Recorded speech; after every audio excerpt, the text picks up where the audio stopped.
বিসমিল্লাহির রহমানির রহিম।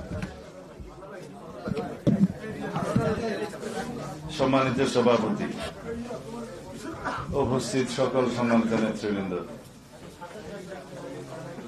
সুধীবৃন্দ, সাংবাদিক বন্ধুগণ, আসসালামু আলাইকুম। আজকে কল্যাণ রাষ্ট্রের ভাবনায় বাজেট, এই তো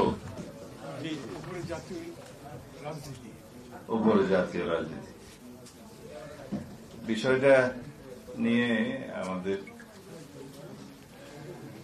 বক্তা এখন খুব বিশদভাবে আলোচনা করেছেন। আমি খুব মনোযোগ দিয়ে শুনেছি, কারণ আমার সবসময় জানার একটা আগ্রহ থাকে। স্বাস্থ্য খাত নিয়ে যা আলোচনা করেছেন মুস্তাক ভাই, খুবই বিস্তারিত আলোচনা করেছেন, শুনেছি। আর অন্যান্য বিষয়ে যে সমস্ত বক্তাগণ কথা বলেছেন সবই পরিধানযোগ্য। আমি অর্থনীতির বিষয়ে খুব একটা বেশি জ্ঞান রাখি না, সেই জন্য মান্না ভাইকে বলেছিলাম যে আমি বোধহয় এখানে আসার ছিল। যাই হোক, এখানে কয়েকটা গুরুত্বপূর্ণ বিষয় উল্লেখ না করলে সম্পূরক হবে না। তা হচ্ছে, বর্তমান বাজেটে মূল্যস্ফীতির বিষয়টি নিয়ন্ত্রণ করার জন্য খুব বেশি কার্যকর কিছু পদক্ষেপ নেওয়া হয়নি। বর্তমানে সরকারের ভাষ্য অনুযায়ী মূল্যস্ফীতি 10%, তবে খাদ্য মূল্যস্ফীতি আরো বেশি হতে পারে বলে আপনাদের এই ওয়ার্কিং পেপারে কি নোটে বলা হয়েছে, যেটা পত্রিকান্তরে আমরা শুনতে পেয়েছি বা জানি, এটা প্রায় 15%, যেটা জনগণকে খুব বেশি আঘাত করে। বিশেষ করে দরিদ্র জনগোষ্ঠী এর দ্বারা খুব বেশি ক্ষতিগ্রস্ত হন এবং সরাসরি তাদের সংসার পরিচালনায় এটা খুব বেশি তাদেরকে কষ্ট দেয়। তো বাজেট যদি 18 কোটি মানুষের মধ্যে দরিদ্র জনগোষ্ঠীর যারা অধিকাংশ তাদের বিপক্ষে যায়, সেই বাজেটকে কখনো গণমুখী বলা যায় না। তবে এখানে একটা উদারতা প্রকাশ করেছেন এই সরকার, যে এটা আসলে গণমুখী বাজেট আমরা করতে পারিনি, এটা গতানুগতিক বাজেট। তবে স্বীকার করলে কি দায় মুক্তি দেয়া যায়? দেয়া যায় না। 10 মাস যথেষ্ট সময় একটা বাজেট প্রণয়নের জন্য। একটা নির্বাচিত সরকার 12 মাস কাজ করে না বাজেট প্রণয়নের জন্য। রাজনৈতিকভাবে বাজেটের 3-4 মাস আগে থেকে মনোযোগ দেয়। তার আগ পর্যন্ত যে সরকারের স্ট্রাকচার থাকে, ব্যুরোক্রেসি থাকে, তারা বাজেট অনুবিভাগ, অর্থ বিভাগ এবং অন্যান্য বিভাগ যারা কাজ করে, তারা এগুলো ব্যুরোক্রেটিক ওয়েতে প্রিপেয়ার করে। সেটা আমার সরকার পরিচালনা, বিরোধী দলে, সংসদে আমার অভিজ্ঞতা আমাকে তাই বলে। কিন্তু নীতি নির্ধারণের সিদ্ধান্ত যদি রাজনৈতিক পর্যায় থেকে না যায়, ব্যুরোক্রেটিক পর্যায় থেকে কখনো জনগণের পক্ষে বাজেট আসে না। কেন্দ্রে বসে, সংসদে বসে যে সিদ্ধান্ত রাজনীতিবিদগণ নেন, তার প্রতিটি পদক্ষেপ প্রান্তিক জনগোষ্ঠীর, পেরিফেরিয়াল এরিয়াতে যে বিধবা মহিলা বসে আছে তাকেও এফেক্ট করে। কেরোসিনের মূল্য 1 টাকা কমলো কি কমলো না, সেটা ঢাকার ধনিক শ্রেণী বা মধ্যবিত্ত শ্রেণীকে হয়তো খুব বেশি আহত করবে না, কিন্তু যে প্রদীপের আলোয় সংসার চালায়, সন্ধ্যা হতে হতেই যে তার নাওয়া খাওয়া সব সমাপ্ত করে নিদ্রা যায়, আর একটু প্রদীপ জ্বালালে কেরোসিন বেশি লাগবে বলে তাকে আহত করে। সেই জন্য যে কোনো সিদ্ধান্ত বাজেটের রাজনৈতিকভাবে এমন ভাবে নিতে হয় যেন সকল জনগোষ্ঠীর কাছে সেটা গ্রহণযোগ্য হবে, কাউকে আহতও করবে না, কাউকে অতিরিক্ত বেনিফিটও দেবে না। তো সেই রকম একটি কল্যাণ বাজেট করার জন্য আমাদেরকে হয়তো আরো অনেক বেশি সংস্কারের মধ্য দিয়ে যেতে হবে এবং সেই সংস্কারের জন্য সবচেয়ে গুরুত্বপূর্ণ, আমার কথাটা আপনার প্রাসঙ্গিক লাগবে কিনা আপনাদের আমি জানি না, তা হচ্ছে ন্যাশনাল একটা করাপশনের মধ্য দিয়ে মানি ফিলফারেজ এবং সাইফুন হওয়ার যে কারবার বিগত ফেসিস্ট রেজিমের সময় স্টাবলিশড হয়ে গেছিল, এগুলো জনগণেরই টাকা, এইগুলো বাজেটকে সমৃদ্ধ করত, এগুলো সোশ্যাল সিকিউরিটি নেটওয়ার্ককে বাড়াতে পারত, তাদের সাহায্যের পরিমাণটা বাড়তে পারত, আমাদের শিক্ষা খাতকে স্ফীত করতে পারত এবং আমাদের স্বাস্থ্য খাতকে আরো বেশি বড় করতে পারত এবং সেইটার বেনিফিটটা আমাদের সকল জনগোষ্ঠী পেত। আমরা বলছি যে সবার জন্য স্বাস্থ্য আমরা নিশ্চিত করব, জাতীয় স্বাস্থ্য নীতি প্রণয়ন করব, আমাদের 31 দফায় আছে যে জিডিপির 5% আমরা সেখানে বরাদ্দ করার চেষ্টা করব, আমাদের কমিটমেন্ট আছে। শিক্ষা খাতে কিভাবে আমরা জিডিপির 5% বরাদ্দ করার জন্য আমাদের কমিটমেন্ট আছে, সেগুলো কোত্থেকে আসবে? অর্থনৈতিক শক্ত ভিত্তি থাকলেই তো আসবে। তো যদি অর্থনীতিকে এইভাবে ডাই ডাউন করেছে যারা, সেটাকে যদি আমরা পুনরুদ্ধারের জন্য সক্রিয় হই, চেষ্টা করি এবং উদ্ধার করতে পারি, নিদেন পক্ষে ফিলফারেজ এবং সাইফুনিং কমাতে পারি বা বন্ধ করতে পারি, তাহলেই তো আমাদের অর্থনীতি সমৃদ্ধ হবে এবং আমরা জনগণের কল্যাণে সেরকম বাজেট প্রণয়ন করতে পারব। এগুলো এমনি আমি আপনাদের সামনে বলছি তা নয়, এগুলো তথ্যভিত্তিক।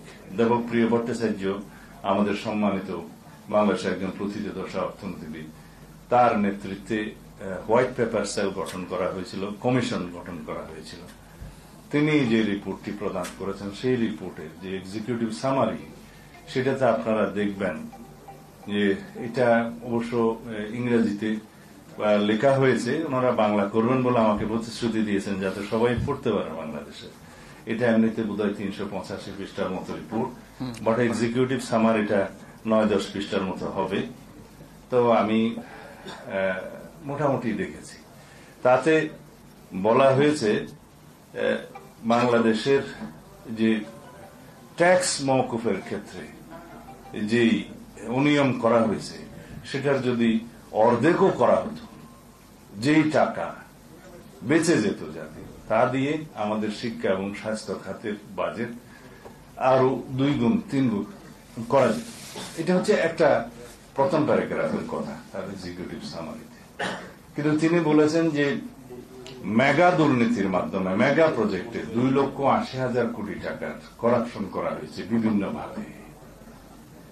তিনি বলেছেন যে সমস্ত রাজনৈতিক বিবেচনায় ঋণ দেয়া হয়েছে ব্যাংকিং সেক্টর থেকে, যেগুলো আর উদ্ধার হয়নি, তা দিয়ে 24টি পদ্মা সেতু করা যেত।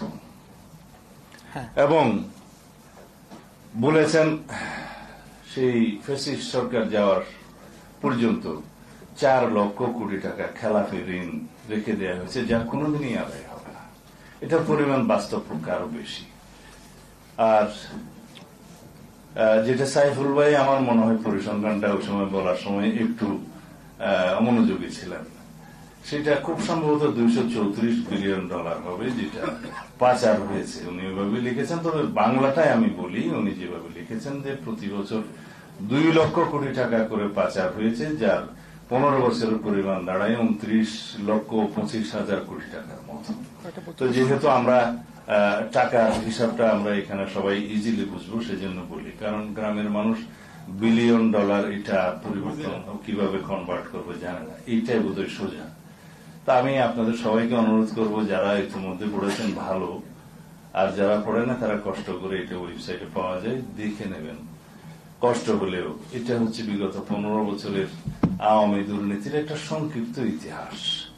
আমরা যাদের বিরুদ্ধে কথা বলবো, যাদের এই অতীত ইতিহাসকে জাতির সামনে তুলে ধরে নতুন করে আমরা আবার আমাদের ভবিষ্যৎ নির্মাণ করতে চাইব, আমাদের আগামী প্রজন্মের জন্য সুন্দর আগামী বাংলাদেশ রেখে দিতে চাইব, তাদের জন্য এটা জানা দরকার আছে।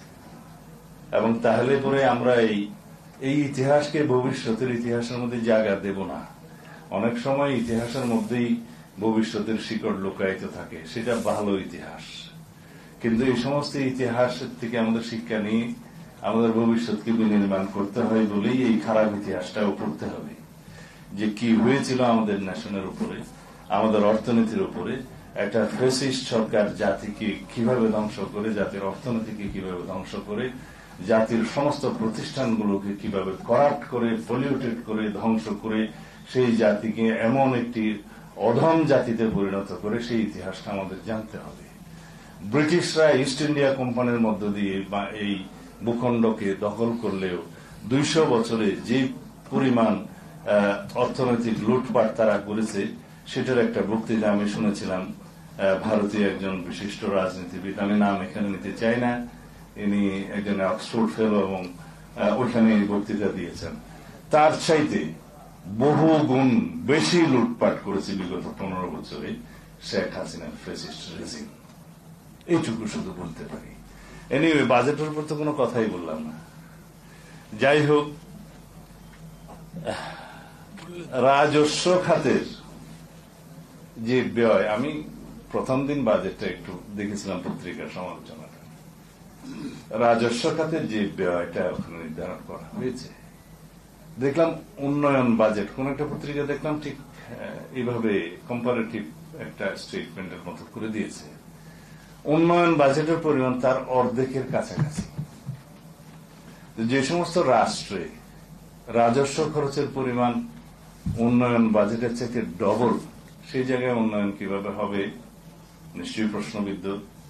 সেই উন্নয়ন বাজেটটা তখন পরনির্ভরশীল হয়, ঋণ নির্ভর হয়, ব্যাংকিং খাত থেকে লোনটা নিতে হয়, সঞ্চয়পত্র বিক্রি করে গভর্নমেন্টকে লোন নিতে হয়। এটা বলা হয় banking and non banking financial সেক্টরের উপরে ডিপেন্ডেন্ট একটা বাজেট হয় এবং ফরেন লোন নির্ভর হয়। এই নির্ভরতা আমরা যতদিন কমাতে না পারবো, কাটাতে না পারবো, ততদিন পর্যন্ত আমাদের নিজস্ব অর্থনীতির উপরে ভিত্তি করে উন্নয়ন বাজেট প্রণয়নের আমাদের প্রচেষ্টা সফল হবে না। এটার জন্য আমাদের কমিটমেন্ট লাগবে এবং অর্থনীতির শক্ত ভিত্তি রচনার জন্য আয়কর সেক্টরে, রাজস্ব আহরণের সেক্টরে আমাদেরকে খুব বেশি অনেস্টি বজায় রাখতে হবে। এর বেশি বললে বোধহয় আবার সমালোচনা হবে। কারণ আমরা যারা যারা ট্যাক্স দিই, তারা আমরা জানি যে ট্যাক্স আমরা দিতে চাই, কিন্তু ট্যাক্স অফিসের কারণে আমরা সঠিকভাবে ট্যাক্স দিতে পারি না। এর বেশি বোধহয় খোলাসা করলে অসুবিধা হবে। যাই হোক, আমরা যদি সর্বক্ষেত্রে আমাদের সততা প্রতিষ্ঠা করতে পারি, দেশপ্রেমকে যদি আমরা প্রায়োরিটি দিতে পারি, তাহলে আমরা একদিন সেই জায়গায় যাব ইনশাআল্লাহ। আর করমুক্ত আয় সীমা আর একটু বাড়ানো দরকার। এটা যেহেতু এখনো বাজেটটা পাশ হয়নি, 22 তারিখে বোধহয় পাশ হওয়ার কথা, এটা উপদেষ্টা পরিষদে আলোচনার মধ্য দিয়ে হবে। কারণ জবাবদিহিতা তো খুব একটা নাই এই সরকারের, প্রয়োজনও পড়ে না বোধহয় ইদানিং আচার আচরণে, তাই আমার মনে হচ্ছে। তো সেই জন্য উপদেষ্টা পরিষদকেই অনুরোধ করব, করমুক্ত আয় সীমাটা অন্তত পক্ষে আরো একটু বাড়ানো দরকার। এখন 3.5 লাখ আছে, সেটা কমপক্ষে 4 লাখ করা দরকার কমপক্ষে। কারণ এখানে একটা হিসাব দেখানো হয়েছে, যার বেতন 30,000 সে মোটামুটি দরিদ্র বলা যায়, যাদের মাসিক আয় 30,000, তাদের হিসাব করলেও সেটা 3,60,000 হয়। তাকেও এই ট্যাক্স নেটের আওতায় আসতে হবে। তো সেটা ভালো হবে না, যেহেতু মূল্যস্ফীতি আছে, মুদ্রাস্ফীতি আছে, সেই জন্য প্রতি বছর কিছু কিছু এইভাবে করমুক্ত আয়সীমা বাড়ানো দরকার বলে আমরা যৌক্তিকভাবে মনে করি। সেটা দরকার, আমার মনে হয় উপদেষ্টা পরিষদ বিবেচনা করতে পারে। আর সোশ্যাল সিকিউরিটি নেট পরিধিও বাড়ানো দরকার এবং সাহায্যের পরিমাণটাও বাড়ানো দরকার। যে পরিমাণে টাকার অবমূল্যায়ন হয়েছে, যে পরিমাণে ডলারের সাথে টাকার মূল্য কমেছে, যে পরিমাণে আমাদের আমদানি নির্ভরতা আছে, সবকিছু দরিদ্র জনগোষ্ঠীকে খুব বেশি ক্ষতিগ্রস্ত করবে। তো সেই জন্য প্রথম ক্ষতিগ্রস্ত জনগোষ্ঠী হচ্ছে যাদেরকে এই সোশ্যাল সিকিউরিটি নেটের মধ্যে থাকতে হয় তারা। সুতরাং তাদের ভাতাটা আরো একটু বাড়ানো দরকার। আর জ্বালানি যে আমদানি নির্ভরতা বিগত সরকারের সময় পরিকল্পিতভাবে করা হয়েছে, আমাদের এখানে যে এক্সপ্লোর করা বা নিজস্বভাবে গ্যাস তেল আহরণ করার সমস্ত প্রক্রিয়াকে দীর্ঘায়িত করে বা বাধাগ্রস্ত করে কিছু কিছু অলিগার্ক গোষ্ঠীকে সুবিধা দেওয়ার জন্য আমদানি নির্ভরতাকেই প্রধান রাষ্ট্রীয় নীতি হিসেবে ধরা হয়েছিল। সেই আমদানি নির্ভরতার ক্ষেত্রে দেখা গেছে সেই সমস্ত দেশে যদি কোন রকমের টার্ময়েল অবস্থা হয় তখন সেই গ্যাসের এবং তেলের মূল্য এত বেশি বাড়ে, যেমন ইউক্রেন যুদ্ধের সময় সেটা আমরা ভুগেছি, এবং সেই মূল্য বৃদ্ধির কারণে আমাদের দেশে কিভাবে ক্ষতিগ্রস্ত হয়, এমনকি সরবরাহ ব্যবস্থাও অনিশ্চিত হয়ে যায়। একটা হলো যে সিঙ্গেল সোর্সিং বন্ধ করা, মাল্টিপল সোর্সিং করা, আর আমদানি নির্ভরতা কমানো গ্রাজুয়ালি, এবং দেশীয়ভাবে আহরণ করা। আমাদের যে বঙ্গোপসাগরের বিভিন্ন ব্লকে আছে সেগুলো আহরণ করার সময় লাগবে, তাহলে পরে আমদানি নির্ভরতা কমবে, আমাদের এনার্জি সাপ্লাই এবং পাওয়ার সাপ্লাইয়ের একটা ইন্টারাপশন হবে না, এবং তার মধ্য দিয়ে আমাদের শিল্পায়ন এবং অর্থনৈতিক সমস্ত কিছুর গতি বৃদ্ধি পাবে এবং নিশ্চয়তা থাকবে নিজেদের সম্পদের উপরে। সেটির দিকে আমরা গ্রাজুয়ালি যেতে হবে। তবে এই স্বল্প মেয়াদের সরকারের কাছে এইটার বিষয়ে আমি খুব একটা আশা করি না, কারণ সেই সময় তাদের নেই। যেহেতু সাইফুল ভাই জিজ্ঞেস করেছিলেন যে তাদের দায় মুক্তির বিষয়ে লন্ডনে কোনো আলোচনা হয়েছে কিনা, না, কারো দায় মুক্তির বিষয়ে আমাদের কোনো আলোচনার প্রসঙ্গ ছিল না। উপদেষ্টা পরিষদ গঠিত হয়েছে, ইন্টারিম গভর্নমেন্ট, কনস্টিটিউশনাল লেজিটিমেসি আছে, আর্টিকেল 106 অনুসারে সুপ্রিম কোর্টের অ্যাডভাইজারি রুল অনুসারে তারা গঠিত হয়েছে। অন্তর্বর্তীকালীন সরকারের প্রধান উপদেষ্টা এবং উপদেষ্টা মন্ডলী। সংবিধান যেহেতু এখন চালু আছে, সাংবিধানিকভাবে এই সরকার চলছে, সংবিধান যেভাবে বলছে উপদেষ্টা গণমন্ত্রীর মর্যাদা ভোগ করবে, এবং মন্ত্রীরা হওয়ার জন্য আর্টিকেল 66 অনুসারে যে সংসদ সদস্য হওয়ার সমস্ত যোগ্যতা থাকতে হয় সেটা উপদেষ্টা মন্ডলীকে মাথায় রাখতে বলব।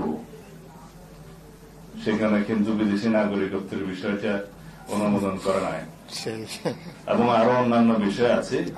আমি এই বিষয়ে আজকে বেশি কিছু বলবো না।